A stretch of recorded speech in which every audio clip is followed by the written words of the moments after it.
Hi everyone, welcome to all. Today in this video, I am going to deal the paper International Financial Management. International Financial Management is one of the finance specialization paper in MBA 4th semester. First we have to see what are the modules in the first unit. So the modules in the first unit are International Monetary and Financial System, Evaluation, Bretton Woods Conference and other exchange rate regimes, European Monetary System, Southeast Asian crisis and current trends. These are the modules in the first unit. Before getting into the concept, first we have to understand what is finance and what is financial management.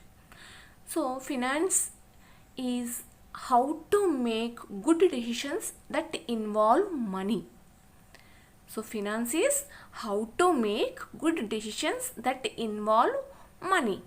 So, finance is art and science of managing money. Simply, finance is managing money. Here, financial management is that managerial activity which is concerned with planning and controlling of the financial activities of an organization.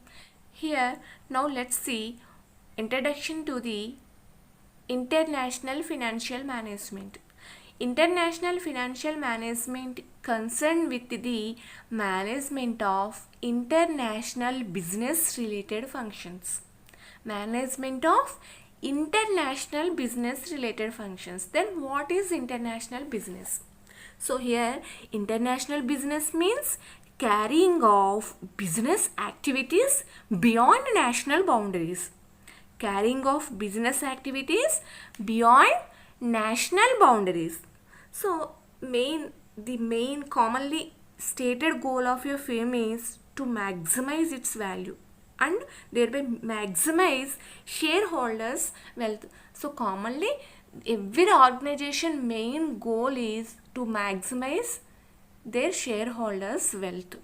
So this goal is applicable not only to firms that focus on the domestic business but also to firms that focus on international business. That means the firms which focus on international business, their goal is also maximize the wealth of their shareholders. So in fact, many firms have expanded their business, international business, as means of enhancing their value. Since foreign markets can be distinctly different from local markets. That means foreign markets creates opportunities for improving the firm's cash flows. That means in previous decades there are so many barriers to enter into the foreign markets. So recently many barriers to enter into the foreign markets have been reduced recently, thereby encouraging firms to pursue international business. That means in previous decades, so it is very difficult. There are so many barriers to enter into the foreign markets. So recently the barriers have been reduced recently, so to encouraging firms to pursue international business. Consequently, many firms have evolved into multinational corporations. That means what? MNCs. MNCs means firms which operate their business beyond national boundaries. That means which are defined as firms that engage in some form of international business. So here let us see the definition. Here international financial management may be defined as management of financial operations of different international activities of an organization. Here international activities. So here international activities means trading between the countries. That means imports and exports, and investments. That means foreign direct investments, and exchange, currency exchanges. These are different international activities. That means the international financial management may be defined as management of financial operations of different international activities. That means international financial management is nothing but management of different international activities. Okay, now let's see what are the features of international financial management. So the first one is the foreign exchange risk. So what is foreign exchange risk? So foreign exchange risk is nothing but variability of exchange rates. Foreign exchange risk is nothing but variability of exchange rates. What is exchange rate? For example, in a domestic economy, this risk is generally ignored because there is a single national currency serves as the main medium of exchange within a country. That means, so for example, if you take our country, what is our currency? Rupee. So ఎప్పుడైతే మన కంట్రీలో transactions జరుగుతాయో అక్కడ మనకి currency problems, currency exchange problems అనేవి ఉండవు. So why? Because the medium of exchange is only a single national currency. So, but when different national currencies are exchanged for each other, there is a different risk of volatility in foreign exchange rate. ఎప్పుడైతే different countries currencies అనేవి exchange చేయబడతాయో there is a definite risk of volatility. Why? Because currency fluctuations, currency appreciation and depreciation. So volatility of exchange rate is widely regarded as the most serious international financial problem facing corporate managers and policy makers. Okay, got it? Here what is the next one? Political risk. So political risk ranges from the risk of loss from unforeseen government actions.